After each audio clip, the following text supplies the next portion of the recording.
Okay, we have the Harvest Right freeze dryer hooked up. As you can see coming up here when it powers up, this is the first time we plugged it in. It says customize and start. Now this outlet that we plugged it into down here was a 15 amp. We had to change it to a 20 amp. That doesn't entail just changing the outlet, but we changed the outlet and the wiring back to the fuse panel, as well as changed the circuit breaker, so it's all rated for 20 amp service.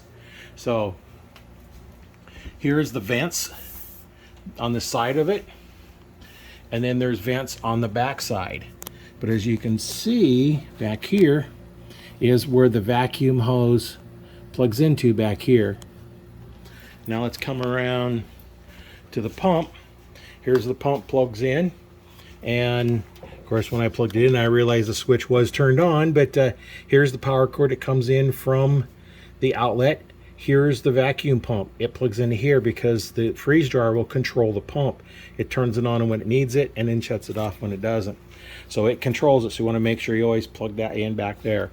So now we've got through unboxing it, making sure we have oil in here. And if we look at the oil, I don't know if you can see it very well, but that is where it's at. When I first stopped it, it ran in right about here. So it did set a little bit. So make sure you stop in the middle, not try and go to full on that pump. So that's it for setting it up. Now the next thing, I'll get the manual out and we'll see what we need to do. We've got the trays in here. One of the things I want to do is make sure this is level, because if you got liquids in there and it's not level each direction, front to back and side to side, it's going to all flow to one side. So next thing I do is I'll level it up, make sure it's level. All right, we got it leveled up. We've got it leveled this way. Put a level on back here. We have it level. We also kind of went diagonal, and it's now level. And now this way it's level. Now what I had to do, if we come down here, I had to add just a little bit, about a 1/4 inch shim on the back, and I need to put something down here because it's a little bit loose on this side. So I need to put a little bit of shim down in there, and we'll have it nice and stable because it's a little bit rocky because of that.